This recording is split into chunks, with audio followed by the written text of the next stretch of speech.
Hey everybody, I'm Zach. And I'm Jesse. You're watching Tesla Time News. Episode 318. On Now You Know.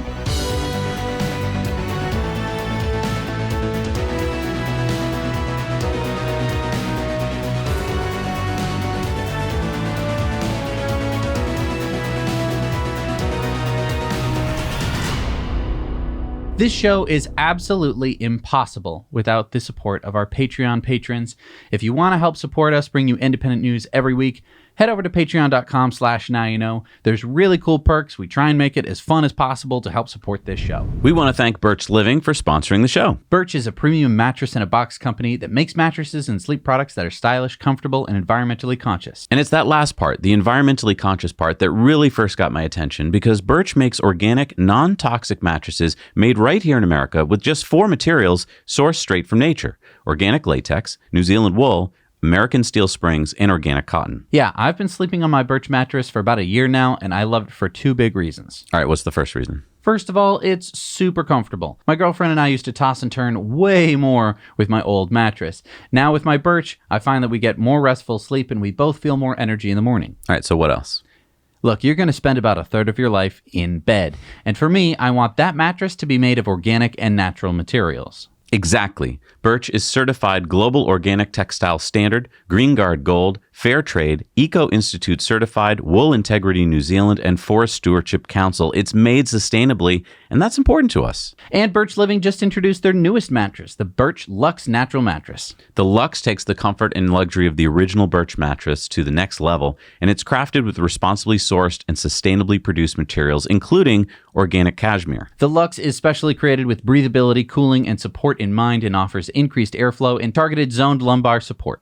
And I actually think there's a third and fourth reason you love your mattress that you may have forgotten about. It's how you got your Birch mattress and how you tested it. Oh, right. Probably the best part. Birch delivers your mattress right to your door for free within the U.S. It comes rolled up in a box, and it's super easy to set up for yourself. And the 100-night sleep trial?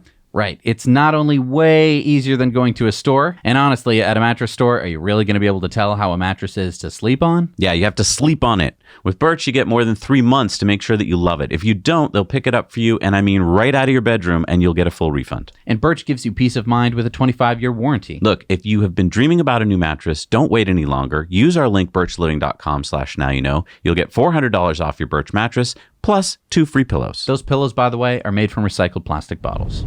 All right, so Elon's buying Twitter. Yeah, we knew that, but let's sum it up, okay? So Sasha says Elon wanted to buy. Twitter didn't want to sell. Then Twitter wanted to sell. Then Elon didn't want to buy. Then Twitter sued Elon to buy. Then Elon wanted to buy. Then Twitter didn't want to sell. But Twitter kept suing Elon to buy. Okay, does that sum it up? I don't get it. Well, Elon agreed to buy Twitter for $44 billion, and he tweeted, "Buying Twitter is an accelerant to creating X, the everything app."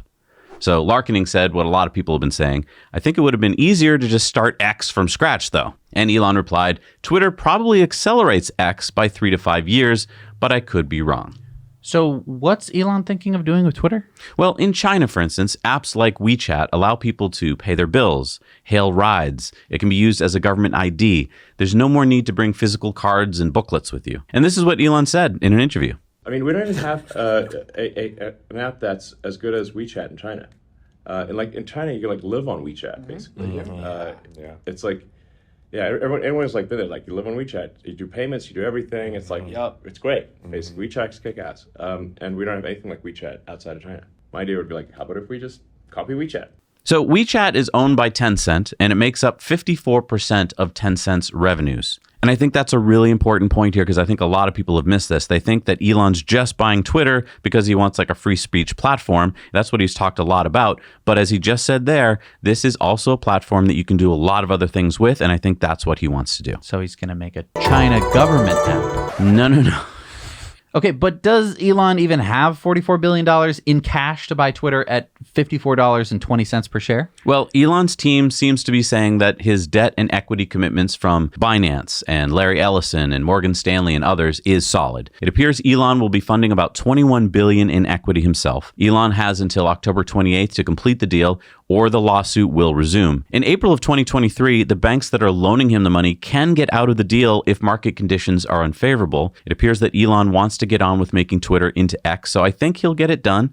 and I think he'll transform Twitter. So, I mean, I've done a little bit of reading into WeChat, and it's not, like, good. Like, the government spies on people through it. Oh, yeah, I mean, totally. It's social credit and all that kind of stuff that, you know, as an American, I just don't really like. I totally get. But I have friends in Asia who, when they hear about how I go to a restaurant and have to deal with a waiter and hand them my card and do all this stuff, are like, what? What?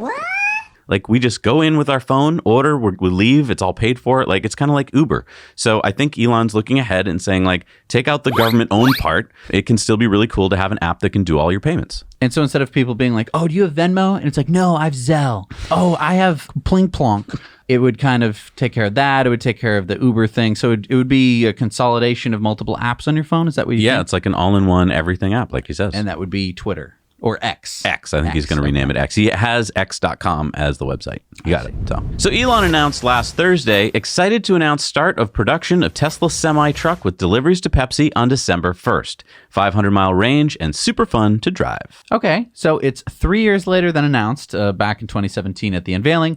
But I'm still excited, especially since we are going to get one of the first ones. And just in case you're like, I don't know, is Tesla going to delay the semi again? Pepsi did say this. We can confirm our first electric Tesla semis December 1st, 2022, supporting our Frito-Lay plant in Modesto, California, plus our PepsiCo beverages plant in Sacramento. Okay, so December 1st. That's only a month and a half away. Yeah, a question I have, though, is this going to be like a hand-built couple of trucks to make Pepsi happy, or is this truly the start of mass production? I feel like they're hand-built. I mean, I feel like Tesla's been constantly iterating for the past several years now. But what do you think? Comment down below. I mean, because one of the reasons they pushed this off was Tesla was battery limited and they wanted to send all their batteries to the Model 3 and the Model Y production lines. Mm-hmm. Now I think they're feeling like, okay, we got that sorted out. We can now commit batteries to the semi-truck. But yeah, I mean, we're in the top 100 on the list. Mm-hmm. I don't know if they're going to honor that because we're not a giant corporation, but hopefully they will. And hopefully we'll be able to show you butts and seats in a semi. Yeah, they're going to go Walmart, Pepsi, Zach and Jesse, Pepsi, Walmart. But yeah, hopefully, crossing our fingers. You're not going to get better press than with us. No, that's true. And we're going to own it. So if we don't like it, you'll hear about it, just like we're doing with the Ford and the Rivian. That's right. So here's some surprise news. Tesla is apparently removing the ultrasonic sensors from all their cars. What? Yeah, so new Model 3s and Ys have been delivered with no ultrasonic sensors, and in a support page, Tesla claims that starting in early October, which has already happened, vehicles will be delivered without them. But people ordered their cars with them. Tesla just removed that feature completely? Well, no. According to Tesla, this is a transition to Tesla Vision, where the car's cameras will serve all the functions that they used to do with the ultrasonic sensors. The idea being that if Tesla is spending all this time and money to develop full self-driving technology using just cameras, then why have a redundant system? Okay. So these new cars have Tesla Vision to replace the use of the ultrasonic sensors. Eventually. Tesla said for a short period of time during this transition, Tesla Vision vehicles that are not equipped with ultrasonic sensors will be delivered with some features temporarily limited or inactive. This includes the features outlined in the table below, which we'll talk about in a second. This doesn't sound like it's going to be popular. No, it does not. It's also not exactly clear how the current camera setup is supposed to see what's directly like in front of the car.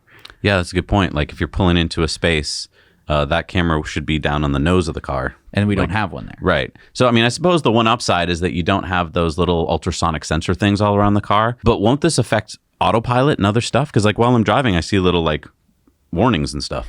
According to Tesla, this has nothing to do with autopilot or safety. So NHTSA is not going to have anything to say about this. However, Park Assist, Auto Park, Summon, and Smart Summon are all coming soon on these cars that do not have the ultrasonic sensors. And to be clear, customers picking up these vehicles weren't asked if it was okay beforehand. Yeah, and we haven't heard of anyone getting like discounts or anything. I'm sure the squeaky wheel is going to get the grease, but if you're picking up one of these cars, let us know how your experience went. That's the one way where we can get firsthand experience of what's going on. Well, assuming Tesla can come up with a comparable vision system, they should be saving a bunch of money on ultrasonic sensors. Yeah, and I mean, if you happen to damage your bumper, you won't have to pay to replace those sensors. But you probably wouldn't damage your bumper if you had those sensors. By the way, I did a little research, and because you can buy these third-party sensors and add them to your car. Oh, really? Yeah, and so for a pack of 4, they're like $150. So most cars have like 8 or 12 of them, and so that would be like $300 to $500 worth of just sensors. That's let alone $500 in sensors. wiring,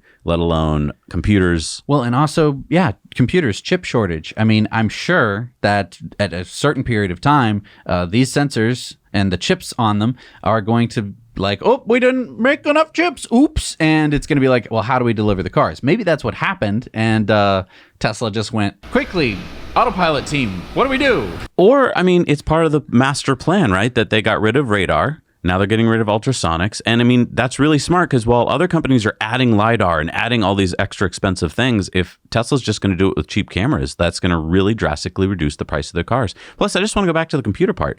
Those ultrasonic sensors are constantly sending signals to a computer that has to process them and say, well, you're telling me there's something close, but I don't see anything close. So what should we do? Now, I think just like with radar, they're eliminating that two-driver problem where it's like, I see something in the road. Well, I don't see anything. Right. My hope is that Tesla is going to finally get to the top-down 360 view. Lots of cars have it now. A lot of them use cameras out on the wing mirrors and, one in the front and one in the back. I think that Tesla could do it with the cameras that they have. You wouldn't be able to see up to the bumper.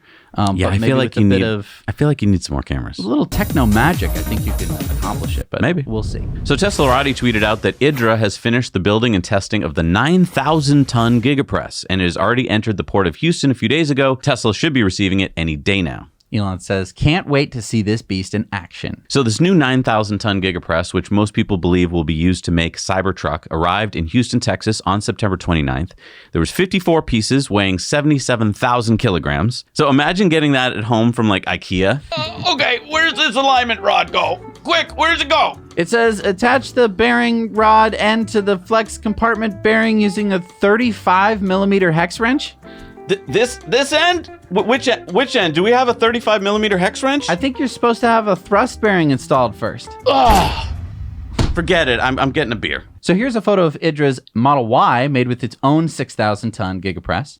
Elon had said last year that to make the Cybertruck underbody, Tesla would need even more clamping force than the 6,000-ton GigaPresses used to make the Model Y, and that they would need at least 8,000 tons of force. So now with the 9,000-ton GigaPress in the state of Texas and on its way to Giga Texas, let's go Cybertruck. Yeah, so remember, we're near the top of that list for the Cybertruck, and so hopefully early next year, we'll be bringing you everything you want to know about Cybertruck. We already have the Rivian R1T and the Ford F-150 Lightning. So we'll be able to test them head-to-head on charging, range, towing capabilities, payload, power outlets, ride comfort, you name it. But please, if you haven't already, please subscribe. It really helps us out because doing all this isn't easy and it isn't cheap. But it is fun, though. Also, if you take a second to hit the like button, that also helps us do this show. I don't know why it does, but it does. And I just have a question, because a lot of people have been writing to me about this. They're like, is this press going to press the stainless steel exoskeleton? No. This is going to be most likely aluminum injection molded pieces. Okay, but what was the whole point of this exoskeleton if you still need an underbody of stuff? I don't know. They're definitely going to be folding the stainless steel into the exoskeleton. I don't know if the exoskeleton is like... Wait. Not pressing, folding. So a folding machine or a brake is where you fold metal. And so you're thinking that you're going to fold the top part, but the bottom part is just, do you think it's going to be one piece or do you think it's going to be two pieces like the Model Y? I think it's going to be two pieces in the battery pack, like with the Model Y. But if they already do that with the 6,000-pound GigaPress for the Model Y, why not just keep doing that with their 6,000-pound GigaPress? Well, the truck is going to be larger, and anytime you increase the size, you need more clamping force. Okay. My guess is that the bottom, just like with the Model Y, is going to be molded pieces. But then instead of having the body and white all kind of welded together with stamped pieces, it'll just be folded pieces. But I have no idea.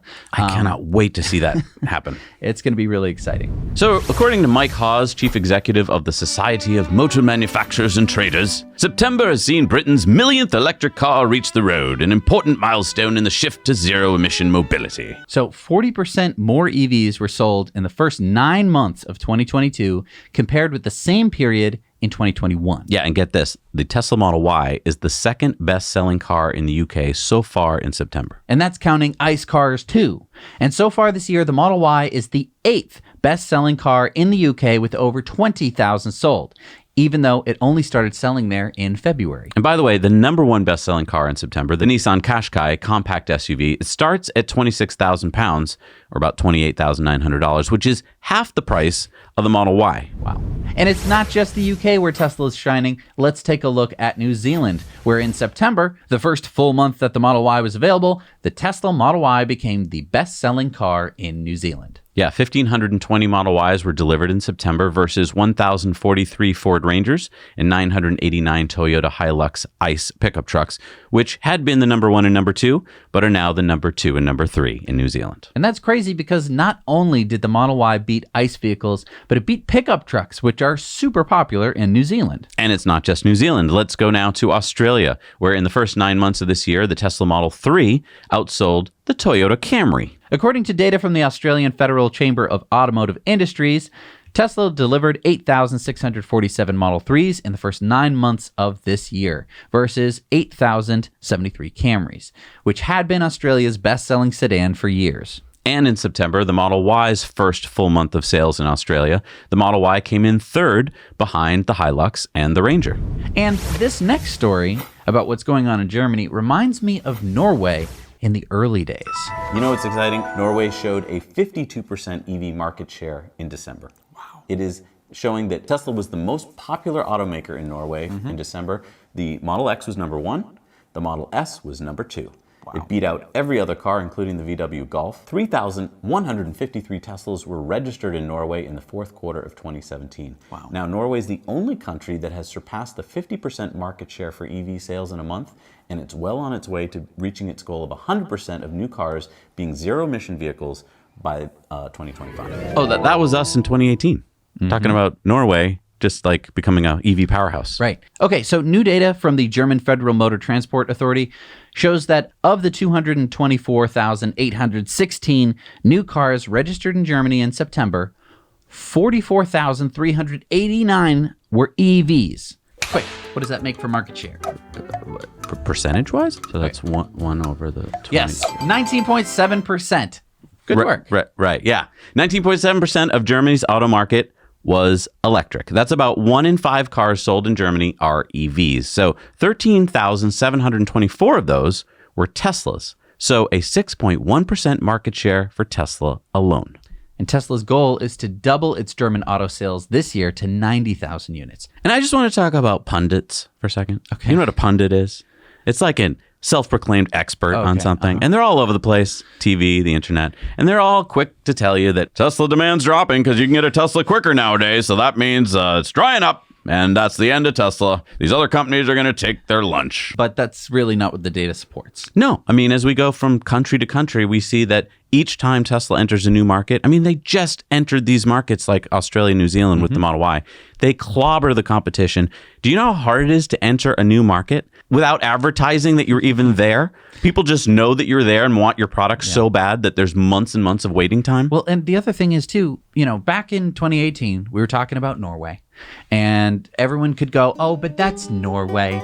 They're a bunch of eco hippies, you know. Now we're talking about Germany. Yeah, and I've got some maps and charts to show you on Patreon bonus stories that are gonna kind of blow your mind. So hopefully you'll tune into that. So usually every quarter, Tesla updates their Supercharger map on their website to show new locations that they're planning and update when certain locations will open. But a few days ago, when Tesla did this, they also released the exact addresses of each future North American location. It took Tesla several hours before they noticed the extra data and took it down, but not before some quick Supercharger watchers copied down the addresses. And you might be asking, if we already knew where on the map the Superchargers were going with a little dot, then didn't we already know the exact address? No. Okay, so that future Supercharger dot was usually just dropped at the center of the town or city that the Supercharger would be going.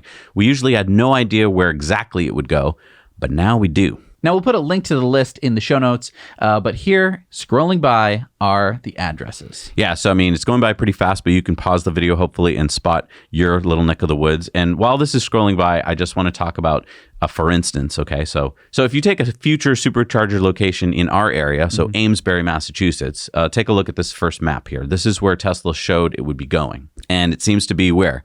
Over the center of Amesbury. Hard to see there, so we'll circle it in red. Okay. But that's not where it's going. According to the data that Tesla accidentally leaked, the Supercharger is going here. Which is a perfect spot because it's between two major highways. Right. Now, I know it doesn't really matter. I mean, to most of us, it's like, oh, there's going to be a Supercharger nearby. That's great. But it is kind of cool to know ahead of time where exactly it will be in case it's one that you'll be using and you want to kind of plan ahead like how you're going to use it. I think that it's really cool to think about Superchargers in terms of the macro and the micro location, because the macro location is like, oh, good, there's one in the middle of Wyoming. But then in terms of the micro location, it's like, oh, it's at the mall and it's right next to this, and Exactly. it's right off the highway. That kind of thing is actually important because having it, 20 miles off of the main highway means that it's, going to be an extra 30 minutes to get to. Tesla has been super, super good about their micro decision making along with their macro. I mean, take this one, for example. It's going to be at a Stop and Shop supermarket. Right. So if you know that now, you can be like, oh, wow, I might change my habits of where I go shopping or how I do my shopping because I could supercharge there while I, do some shopping. Right. And it's near a hotel. It's near some restaurants. It's got kind of everything that you need. Right. So again, that's where micro location is really important. And Tesla just really excels at this. We had been doing tests earlier this year with the Rivian of Electrify America locations. And they suck. Some of them are just not near a highway, which is like great for the people who live nearby. But if you're like, I'm going on a trip, let me plan it. And you're like, why is this taking a really long time? It's like, oh, because I'm going 30 miles an hour for 25 miles to get to this charger. To get to a Bank of America. Yeah. with 4 charging stalls. So if you live in the U.S., then you probably have a credit score. It's a rating of how reliable and creditworthy you are. Lenders and businesses use it to decide if you can be trusted to rent an apartment or buy a car and what interest rate to give you for a loan. If you're a business, you get a credit grade from a company like S&P Global. And if you're Tesla, then you just got a credit rating upgrade. Yeah, on Thursday, S&P Global upped what I think was a pathetically underrated BB+, which is basically junk bond level, up to BBB, which is, well, somewhat better. S&P Global said Tesla's reported production deliveries for the 9 months ended September 30th were higher than our expectations, and the ramp up in its global capacity appears on track to meet the strong demand for its products in 2023. We now view Tesla's credit profile more favorably because it continues to demonstrate market leadership in electric vehicles with solid manufacturing efficiencies that support strong EBITDA margins and sustain positive free operating cash flow above our previously established upside triggers. So S&P now projects that Tesla will deliver 2 million cars in 2023, up from their original 1.5 million estimate. But S&P does have some advice for Tesla. They say that Tesla needs to expand its range of products to contend with the substantially higher number of models from established global automakers and startups by the end of 2025. Wow. Well, thank you so much, S&P, for your analysis. So good to see that you're willing to help give Tesla advice on how to run its business. Anything else you'd like to add? Like, how about should Tesla make its cars safer? Oh, that's right. They're already the safest. Or should they make them more efficient? Oh, right. They're already pretty much the most efficient. Maybe S&P should stick to what you do best, making poorly informed credit ratings for companies you know nothing about. So how should we rank Tesla here? They make cars, right? Yeah, well, you see, I use the TDCW method. What's the TDCW method again? Throw a dart at a chart on the wall method. So we got an update on the Cybertruck boat tweets that we reported on last week. RGV Aerial Photography said, here's a recent aerial image of the ship channel in reference to Elon Musk's tweet regarding Cybertruck crossing the ship channel from Starbase to South Padre Island. I calculated a 15 to 25 minute trip if the channel route to South Padre Island is used versus the 49-minute trip that it currently takes. He went on to say, one thing that is still uncertain is the speed the Cybertruck will be able to travel on water, so the calculations might be off due to that, but I suspect it might be anywhere between 3 to 10 knots. Elon, any insight on this? Elon said you'd need an electric propeller mounted on the tow hitch to go faster than a few knots. There might be a creative wheel hub design that can generate meaningful thrust. You called it, Jesse. If it can float and you could take like an electric outrigger motor and clamp it to the back of the thing and be able to, that would be so cool. I don't know. I hope we get that at the delivery event down at Starbase. I really do. Thank you.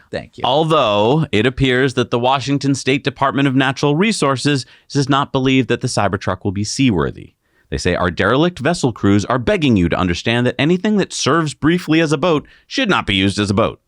And I would argue that they're missing the point. How many vehicles can safely get you out of a flood zone? I think what Elon was talking about was not that you're going to buy this truck and go driving it into lakes. I think what he was saying is that this could be used in cases where you need to ford a river because there's a flood or something. Yeah, I wish he'd be a little bit more specific. I mean, he just talked about crossing a deep shipping channel using a propeller. Okay, you know what? We're getting a Cybertruck. Yeah. Probably before most people. I think we're going to have to. Ours is going to be at the bottom of a lake before you even get yours. We will put a waterproof camera on there and see what it can do.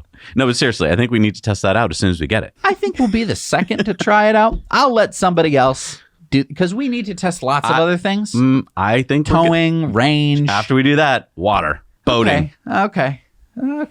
One thing I do know is that they're definitely talking about this on the Cybertruck Owners Club. They help sponsor the show, so head on over there to Cybertruck Owners Club, where you're going to find discussions and community for Cybertruck enthusiasts, future owners, future boat owners. There you're going to find their crowdsourced reservation tracker that you can update and find your place in line. We love e-bikes, and we love bringing them to places in our EVs and then going for bike rides. Yeah, this is an interesting point. By driving someplace with your e-bike, you can explore places like you've never explored them before. Like, for instance, we went up to Salisbury and Newburyport, and then by biking around, we got to see those places like never before. Yeah. But to do that, you do need a bike rack, and we just reviewed 2 really cool Yakima bike racks designed for e-bikes over on our Now Let's Review channel. So one of them, the on-ramp, has this cool ramp feature that I really like, especially with heavier e-bikes that you may not be able to easily lift on and off. You and Ethan show how this works with a bunch of different e-bikes with all different size tires from skinny to fat.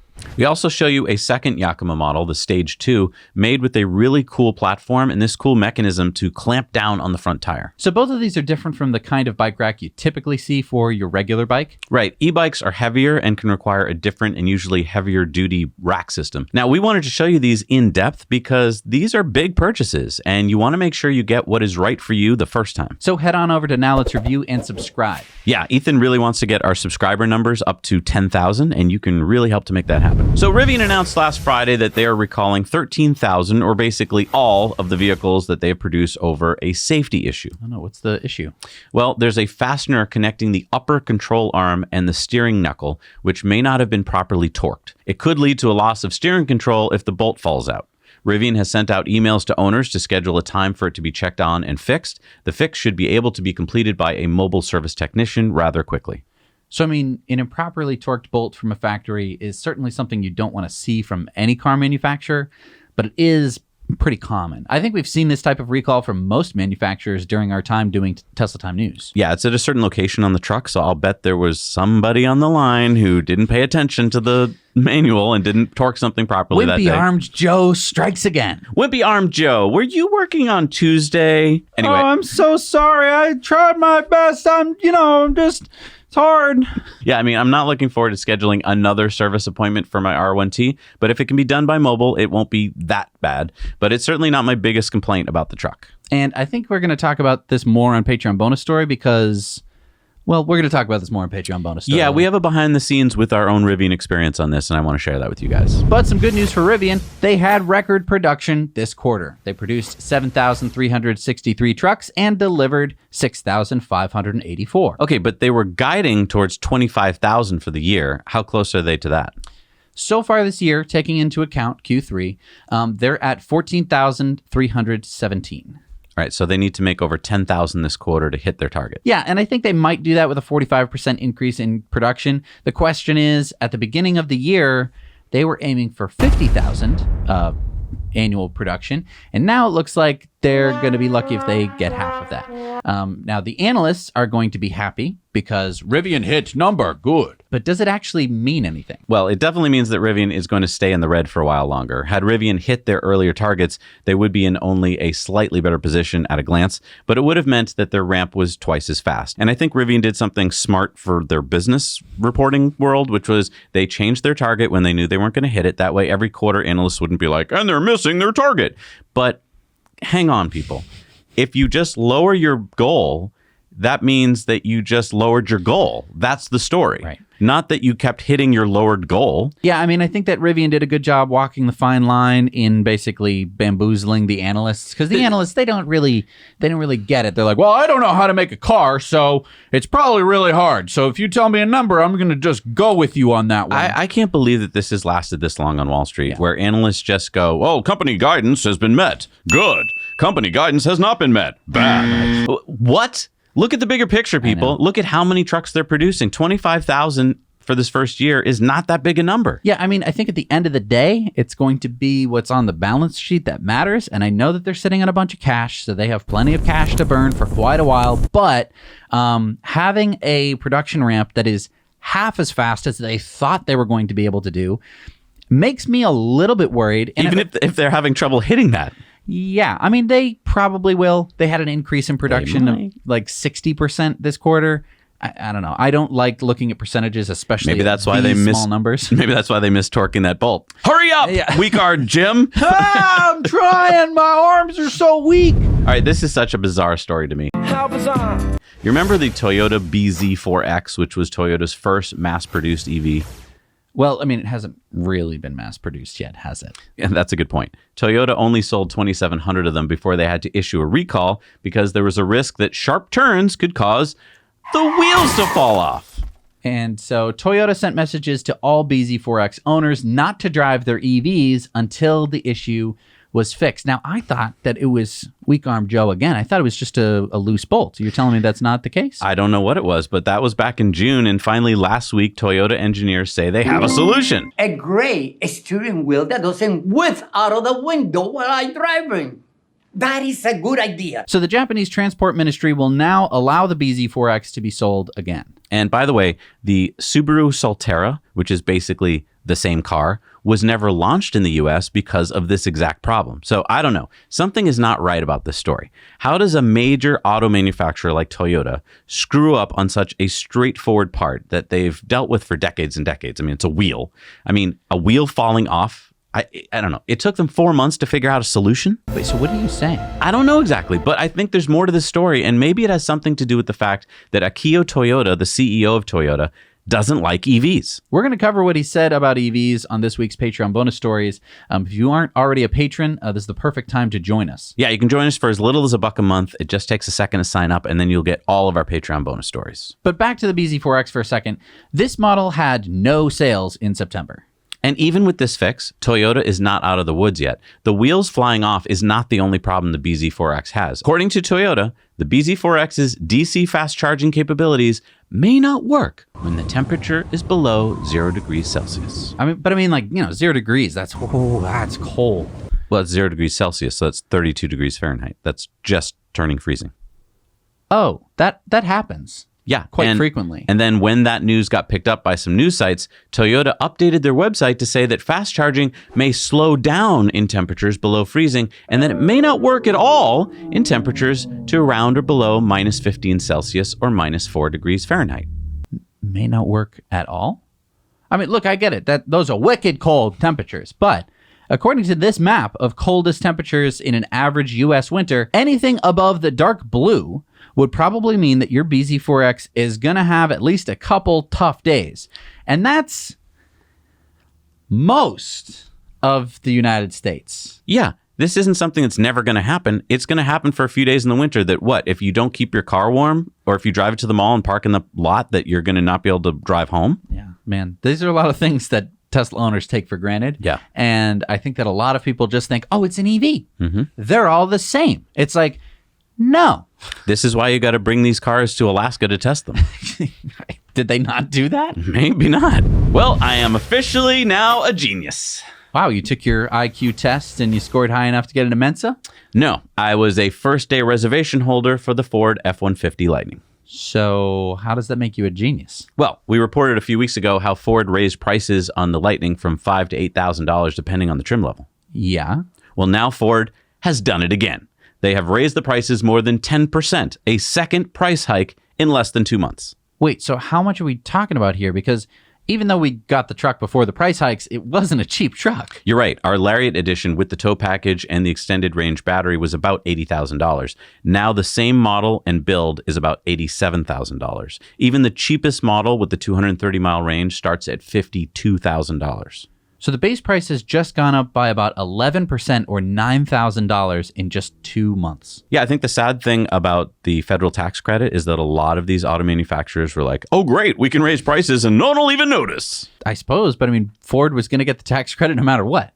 Right. I mean, it's not like Tesla where it was like, oh, thank goodness, this is going to come in clutch. Like Ford had it the whole time because they didn't make enough EVs. Yeah, I don't know if this was just so that they could kind of get a news cycle story where it's like, look how cheap the truck is, and then quietly raise the prices. I don't know. I mean, does it help demand to make the... No. It doesn't. Lowers demand. People don't just go like, oh my God, I should get in now. No. I mean, look, we have the truck. I like the truck a lot. But at these prices, if I was like in serious competition between this and an ICE truck, I don't know that I could do this. I mean, you wouldn't. I mean, we did it for you. Right. You know, like to show the world. We didn't do it because like this would be a smart financial decision. So this is kind of good news / bad news for Ford. Would you like the good news first or the bad news first? I think bad news first. Okay. Ford's September sales figures across all their models showed a decline of 9% year over year, and Ford's truck segment was down more than 18%. Wow. Okay, what's the good news? Ford's EV sales were all up. Mach-E sales grew 47% year over year to 2,324 units. The Lightning sold 1,918 units in September, so that's 8,760 sold since it was introduced in June. And the E-Transit van sold 449 units, so it now holds 90% of the market share for the EV van market. Interesting. Yeah, I mean, I was looking at Ford's EV market share this year through September. With over 41,000 EVs sold, Ford now has a 7% EV market share in the U.S. compared with just 3.1% last year at this time. And now with enough months in the bag, we can kind of sort of begin to compare Ford Lightning sales to the Rivian R1T sales. Yeah, Rivian just reported 6,584 deliveries in Q3 versus about 8,760 Lightning sales. And I say about because that starts in June, which is slightly, half a month before. But they're kind of neck and neck, with Rivian kind of edging out a slight lead. And while I think it's interesting to see which is doing better, Rivian or Ford, I think the bigger picture is going to come in about 18 months. And that's when Cybertruck hopefully will be fully, into production. And I think it's just going to blow past these numbers. I think that Tesla's gigafactories are going to churn out Cybertrucks. We know that there's over 1 million people waiting for it. Mm-hmm. And hopefully there won't be any production snafus. And hopefully they'll just be pushing out tens of thousands of them. Yeah, because I mean, I said that as good news that, Ford's EV sales are up at these tiny little numbers. I mean, they don't help the bottom line. Oh, it's up 40%. That's and I mean, the margin on those EVs for Ford is probably so low that they're not making much profit, if any, on them. I mean, that's why they had to raise the price of the F-150 Lightning. Yeah, I don't know. We're going to have to see how it goes. But yeah, I think the Cybertruck, I think the reason that you saw an 18% loss in Ford's truck division is either they're waiting for the Ford F-150 Lightning, or they're waiting for the Rivian, or they're waiting for the Cybertruck. Or, I mean, we're talking roughly 20% of the truck market is ready to switch to EVs. Exactly. As we get closer to Cybertruck launch, I think more and more people are going to wait to purchase ICE trucks. And this is before those trucks are on the road. Yeah. That's before we see Cybertruck and most of the other trucks. I mean, we're talking in the less than 10,000 for all of these different types of trucks. That means that people are not seeing them on the roads yet. Yeah. What you're seeing here in this dip, I believe, is this spring effect of people waiting, and it's going to just shoot up. So, I mean, hopefully Ford can capitalize on that, but it really depends on their production. So on October 18th, Foxconn, or Han Hai Technology Group, which is the Taiwanese company that makes the iPhone, will be revealing their first EV contender, the Model B. But like most automakers, they have pre-released some teaser photos of the four-door crossover hatchback. Oh my God. Look at that. It's a full picture. It's not just a black and white with just the roof line. Yep, there's multiple angles. Wow. Yep. Wow, congratulations. I mean, that is so nice. Instead of it just being like, it's going to be shaped like roughly a car. It's like, here is what it's going to look like. So, I mean, it looks like the VW e-Golf, which I really liked a lot. I mean, too bad VW doesn't make it anymore. Okay, I'm sure we don't have the stats yet. But I mean, is this another car made in a country far, far away? I mean, why should we even take note of this? Well, for one thing, it's not made far, far away. It's made in a country close by. Actually, it's going to be made right here in the U.S. at the former GM, former Lordstown Motors factory in Lordstown, Ohio.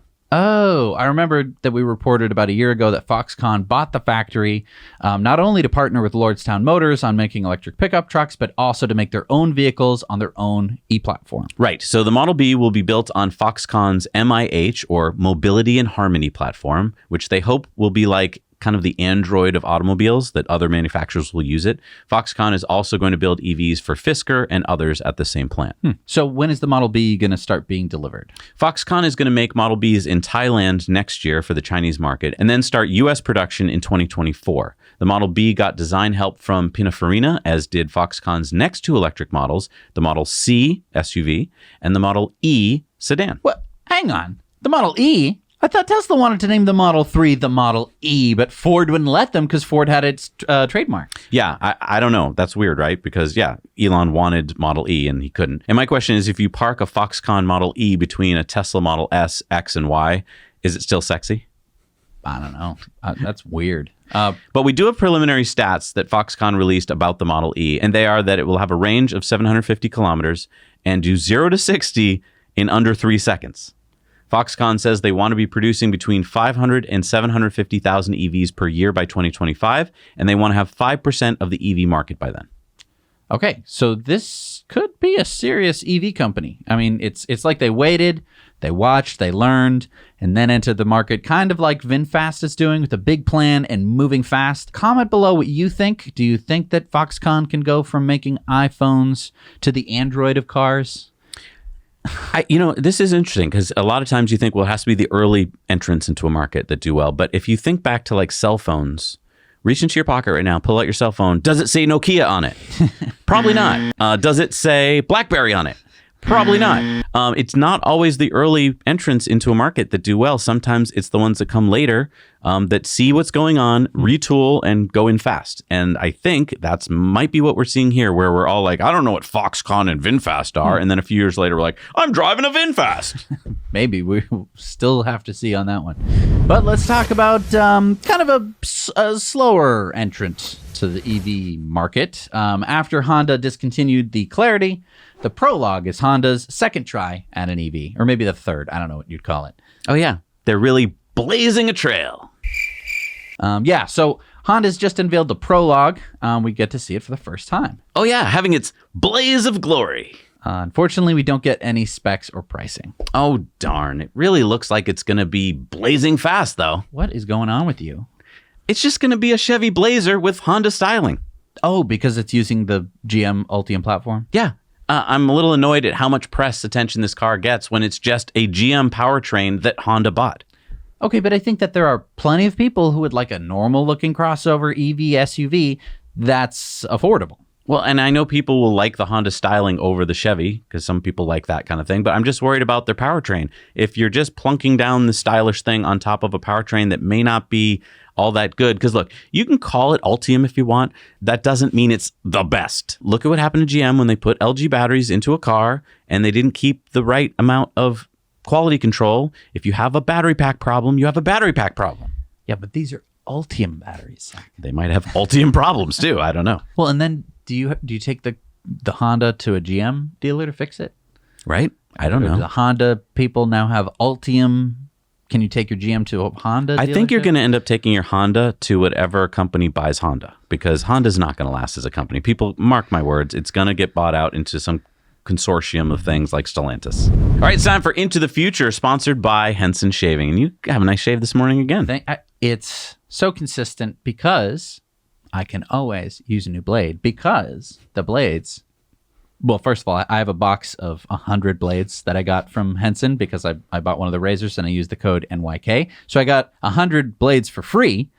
So I can basically have 200 shaves and not spend any extra money. And then when I finally run out of and I'm not even halfway through the box, when I'm done with that box, I can buy another box. And each of those blades will cost about 10 cents. Wow, so 5 cents a shave. Pretty good. That's definitely cheaper than the shave you're getting now. And that means I don't have to be like, well, I can go another month with this old crappy cartridge and And look, I know you're watching right now and you're like, why are you talking about shavers, guys? Because it's sustainable. To shave this way is the most sustainable way to shave. You're going to have that shaver for the rest of your life. And the way you're shaving now saves you money and it saves you materials. So Starlink has just received its license to operate in Jamaica. Hey, man. Jamaican Minister of Science and Technology, Daryl Vaz, says, we're working assiduously to broaden the connectivity across the island. Starlink is a move in the right direction because with satellite internet, even the areas that have never been connected previously have the opportunity to have access to high-speed internet now. Nice. I know it's not a big island. I know it's not like, it's not like Germany or something, but all these places around the world where most companies would be like, do we want to really bother with Jamaica? No, they don't because there's not enough money there. With Starlink, it doesn't matter. They can cover any place because they're satellite just circling the world. So they're going to be able to hit market after market after market that other companies can't afford to go into. Right. And all these other companies are going to have basically no contest. They're not going to be like, well, we can just take a cable and we'll string it underneath the ocean, and that is going to somehow be cheaper than a couple of dishy McFlat faces. And we're going to talk about this on Tweets of the Week. There's a really important tweet coming up, which is going to talk about why Elon can do this. All right, it's time for Going Green, and we're sponsored by EcoWare. October is all about Optimus excitement. Yeah, getting people excited about robots doing their dishes and their laundry and maybe even doing their work for them while you sit at home. Check out our new Optimus throw blanket and the Optimus polyester square pillow. Optimus will keep you nice and warm this fall season. Keep it in your car, throw it on your couch. There are so many options. Get cozy this Optimus October, and for this month only, use the code ILOVEOPTIMUS to get 5% off all items on EcoWare. And don't forget that we plant multiple trees for every order. And we help cap methane spewing abandoned oil wells with the Well Done Foundation, making your purchase carbon negative. So start positive conversations today with carbon negative products at EcoWare. I kind of want one of those for my car. All right, now to the Green Mountain state of Vermont, where there is a new program starting November 2nd. If you trade in your old clunker, your gas-burning vehicle that is at least 10 years old, the state will give you a voucher for alternative transportation, including an e-bike or an EV. The state has allocated $4.5 million, and the program is running on a first-come, first-served basis. So Vermonters with old cars, nice little incentive there on top of the federal EV incentive of $7,500. Yeah, thanks to Rav for sharing the story with us. So, I mean, this is happening in a lot of states, and I think the problem is a lot of people don't know about it because if you're not in the EV community, you don't hear about it. So if you do hear about something in your state, let your friends and family know on your social media. It might be the little nudge they need to be like, oh, wow, another $3,000 off the price of a car. Because, I mean, that's what you can get in Vermont. Wow. All right, it's time for Sunspots. So we're going to go to a video contributor story this week for Sunspots. This is our friend Roberts from Latvia. And you remember Roberts, a few shows back, he shared with us his electric lawnmower experience. Now he's going to share with us his solar-powered hot water heater. Hi, Zach and Jesse. I recently built a custom setup for solar panels. I show you what I mean. We installed 12 panels. It's just enough for heating the water. 6 in a row and in series, and other 6 in parallel of those 6. These mounts I made by myself, and solar panels meet here. There is a safety switch, and then it goes to house, and then I show what's inside. Here it goes in house and in the other fuse box and some meters. This is inaccurate because it's not giving the right readings. This is accurate readings. 75, 80 degrees Celsius. And it's about a month ago I put it and just tested. It's DC here. Here is DC, and you can tell by the wires it goes directly to heating element, no inverters or anything. Heating element is 1.5 kilowatts, 1500 watts, and it's enough to heat the boiler, 1000 liter boiler at 80 degrees. And midsummer it was over 80, then we switch off fuses. I think it's one unique setup. It's now for just a temporary setup. Then we make beautiful box. Now we just for testing how it's in summer and autumn and spring, how its behaviors. No? Now you know. And I just want to point out, I think that hot water heater is not only for like dishes and showers. I think it's for heating his house. I mean, you definitely could use it that way. And I really like that he used just DC current. He didn't put it through an inverter to then have to probably reconvert it back to DC. He just went straight DC from the panels. A little bit of learning. It really doesn't take too much to understand kind of AC, DC, and solar panels and stuff like this. A system like that is extremely efficient with the panels that you have.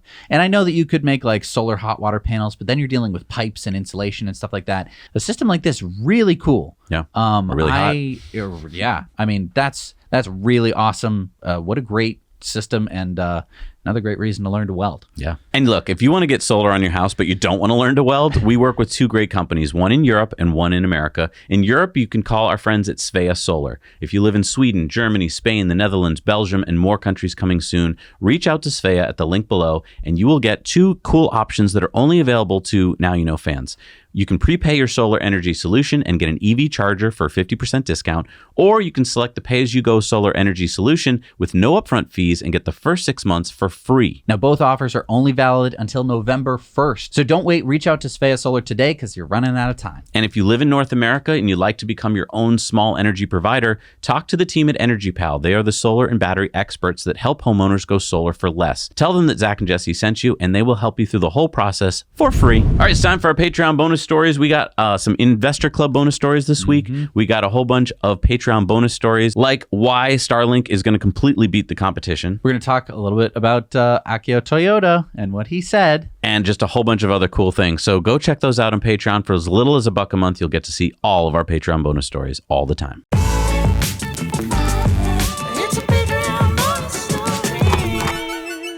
All right, we're back from the Patreon bonus stories. We got shout outs for the people who support the show every week. Who do we got? Who's our new Patreons? We got Jeremy. We got Libby Vine. David Rose. Zacharia Lowe. Al Kaholic. And Damon C. Reed. Thank you so much for supporting us. We can't do the show without you. All right, so we did a Patreon poll this week. What was it? What do you think about Tesla doing away with the ultrasonic sensors? Well, I like how it looks. It is less cleaner. But what do people say? So, you know, I think that most people were rightfully a little annoyed that Tesla didn't have the system working before they delivered cars without features. But a lot of people are pretty positive. They think that it's going to work. I think one way that Elon gets his teams to do things fast is he goes, October 1st, we're getting rid of the sensors, so it better be working. Yeah. And then like on October 3rd, they're like, yeah, it should be working soon. All right, it's time for Elon's tweets of the week. And I just want to say the first bunch of tweets are very political. They're about Ukraine. We're going to get through all of them, and then we're going to give our thoughts. Yeah, you have some thoughts about it. Here we go. All right, so Elon tweeted out Ukraine-Russia peace. His idea, and his poll here, is to redo elections of annexed regions under the UN supervision. Russia leaves if that is the will of the people. Crimea, formerly part of Russia, as it has been since 1783 until Khrushchev's mistake. Water supply to Crimea assured, and Ukraine remains neutral. And most people said, no, I don't like that idea. Elon then said, this is highly likely to be the outcome in the end, just a question of how many die before then. Also worth noting that a possible, albeit unlikely outcome from this conflict is nuclear war. Nemli Nika said, wonder how many bots were activated to turn around the original result, because in the beginning he was actually leading with yes on that question. And Elon said, indeed, biggest bot attack I've ever seen. So you can't really trust the poll now because we don't know who was responding to the poll. Konstantin said, I actually agree with you that Ukraine will likely end up giving those up in the final settlement, but consider that those are not the only regions Russia has annexed. The people who live in those areas no longer live in them. Some are dead, most have fled, or been forcefully deported by Russia. Referendums will never be free and fair as long as there is fear of repercussions for the losing side. This fear will exist on both sides. I admire your idealism and desire to help, truly, but this really isn't as simple as you seem to think. Elon then said, I do not think it's simple at all, but I have yet to hear any realistic path to peace. Ukraine has achieved many brilliant tactical victories, but should be wary of overconfidence leading to strategic defeat. When Russia fully mobilizes, millions on both sides will die. Then Senator Lindsey Graham chimed in, with all due respect to Elon Musk, and I do respect him, I would suggest he needs to understand the facts of the Russian invasion of Ukraine. Elon said, assuming you believe that the will of the people matters, we should, in any given conflict region, support the will of those who live there. Most of Ukraine unequivocally wants to be part of Ukraine, but some eastern portions have Russian majorities and prefer Russia. And then Elon tweeted out, below is the electoral map of 2012. Blue is the pro-Russia party. Christopher Miller says, new Ukrainian troops reported outages of Starlink devices on front line, hindering efforts to liberate territory from Russian forces, Ukrainian officials and soldiers told us. Elon says, bad reporting by FT. This article falsely claims that Starlink terminals and services were paid for when only a small percentage have been. The operation has cost SpaceX $80 million and will exceed $100 million by the end of the year. As for what's happening on the battlefield, that's classified. Yeah, I had thought that the U.S. government had paid for most of those, so that is interesting to see. Spidey Elon fan says Ukrainian digital minister Mikhailo Fedorov wrote in a tweet that rough data about Starlink shows that about 150,000 people in the country use the service each day. This data is from May of 2022. Elon said, I'm in regular contact with Fedorov. And just to remind you, Elon has had an insane week. As Tesla Economics says, what an insane week for Elon. Tesla AI Day, Q3 production deliveries, Twitter versus Elon, S&P investment grade upgrade, SpaceX human launch to station, Starlink launch, Tesla semi-production. I don't know how this guy does it. Make sure you stay healthy, Elon. And Elon says, very intense 7 days indeed. And so let's talk about the tweets, especially the poll that Elon put out. So obviously this pissed off a lot of Ukrainians, people who support Ukraine, and just people who saw this on the news. By many accounts, it does seem that Ukraine has the will, manpower, and material to maybe not win this conflict, but to do pretty well, even with Russia's recent mobilization. However, that is wearing a restore Ukraine to its recognized borders hat, and to a certain degree assumes that Russia will not deploy nuclear weapons, which maybe Putin is losing support to do. We don't know for certain. I think that Elon was wearing his preserve humanity hat, and he knows that any nuclear weapons deployed leads to a bit of a scary standoff with, human civilization in the balance. With that being said, I think that a lot of the points in his peace plan are in many ways easier said than done, and a lot of them are kind of what Putin wanted. However, I'm a strong believer that actions speak louder than words, and Elon has done a lot more for the Ukrainians than most people. That's true. And I don't think that he meant this as an insult to Ukraine, because I think it's important to be able to discuss something without people jumping down your throat about it. Look, I think that anytime you have an open and honest discussion about something, that's a good thing, as opposed to just a bunch of knee-jerk reactions. It's kind of sad that on Twitter, you don't really get to have too many discussions, but it's not really the discussion platform. It's really just a, hey, I'm going to, you said this, and that's why I fucking hate Twitter. To go on with the tweets, though, David Sachs tweeted out, Senator Graham starts a Twitter fight with Elon Musk, but doesn't like getting talked back to, so he threatens to take away an electric vehicle tax credit. This is how Washington works. And this is the tweet he's talking about, where Lindsey Graham says, while we're at it, maybe the Congress should revisit the electric vehicle tax credit boondoggle. It is where the credit is now solely benefiting electric vehicle manufacturers who have increased prices equal to the tax credit. David Sachs went on to say, as it turns out, Tesla doesn't even benefit from the tax credit anymore, so Graham's threat wouldn't even have the intended effect, which is also how Washington works. But they do benefit from the tax credit? They will, but this tax credit that he's talking about is one that Tesla has not benefited from for many, many moons. Oh, right. I mean, it's not going to kick in until January 1st. Okay. Lucid Trading asked Elon, have you ever talked to Putin in person, Elon? He said, we talked via video conference last year. Elon then tweeted out, war is the ultimate Supreme Court. Well, that's sad. Okay. SpaceX tweeted out, meet Crew 5, and this is the 5th crewed mission to the ISS, and you can watch the Falcon 9 launching Dragon. And then Elon tweeted out another batch of Starlinks in orbit 7 hours after the astronaut launch. Mm-hmm. And here's just a cool video. That's right. That's one Dragon looking at another Dragon capsule, both attached to the ISS simultaneously. That is badass. Holmar's catalog said, great first drive with Tesla Full Self-Driving Beta 10.69.2.3. No takeovers in 30 minutes of driving, even through messy construction intersections. Elon says 10.69.3 will actually be a major upgrade. We're keeping 69 just because, haha. And then Holmar's catalog said, latest FSD beta build is just f***ing incredible, Elon. Elon said, even better build coming next week. Ooh. Ashley Vance says, it's surprising to me that Elon doesn't flex his unique ability to have a rocket hover over someone's house more during negotiations. Elon said that wouldn't be hard to do. Can you imagine? Is that a threat, Elon? Okay. Sam Corris tweeted out, I think this could be the key chart for it all. And we're going to talk about this more on PBS because it's really hard to discern in just a minute. Brett Winton from ARK Invest said the world's largest computer does 1.1 exaflops. Tesla's Exapod is designed to achieve 1.3. Not apples to apples, since high-performance compute runs at 64-bit, whereas Tesla's tuning to 16-bit. Divide the Exapod by 4, though, and it would be the world's third largest computer. Elon says Dojo uses BF16, so actual performance difference versus 64-bit is much less than it would seem, since you truncate so many useless zeros and round from there. So, a little bit of supercomputer math for you there. Yeah, so maybe they have the most powerful one. I don't know. Who knows? All right, it's time for Community Mail Time. Community Mail Time. So Ben from Cincinnati, Ohio says, I don't know if this is significant to you or not, but I don't see many pole stars in Middle America. This shot was taken in Columbus, Ohio. And yeah, I've only seen a couple in my neck of the woods so far. Ricky sent us this short video of Starbase that he took. Thanks, Ricky. I wonder if that's a safe viewing distance for watching Starship launches in the future, or if that's way too close. Mark says, I'm a subscriber from Montreal and I wanted to share a photo of the first F-150 Lightning I've seen in the metal. It was charging at a public charger a block from my place this evening, thus the poor quality of the attached photo. As my friend and I were looking at it and taking the photo, the owner came along and very excitedly told us all about it. I found it amusing that as a viewer of your show, I already knew more about it than he did, but it's his first EV and he absolutely loves it. Thank you, Mark. Thank you, Mark. Nathan sent us these two photos taken in Phoenix, Arizona, which, by the way, are home of Intel, Waymo, Solo, Nikola Motors, Lucid, and others. One is of some weird Elon goat rocket thing. Oh, yeah, that was the NFT thing. Yes, right. That was going to be at GigaFest. And the other one is a EQS. Lauren said, spotted this Model X at our Tesla showroom in Colorado Springs, Colorado, that is owned and used by the Crested Butte, Colorado Marshals. It was front and center on the lot. Very cool to see it outfitted with emergency lighting, radios, and even a cage in the back seat. Also cool to know that a Tesla can handle the harsh mountain conditions from the snow to the rough dirt roads.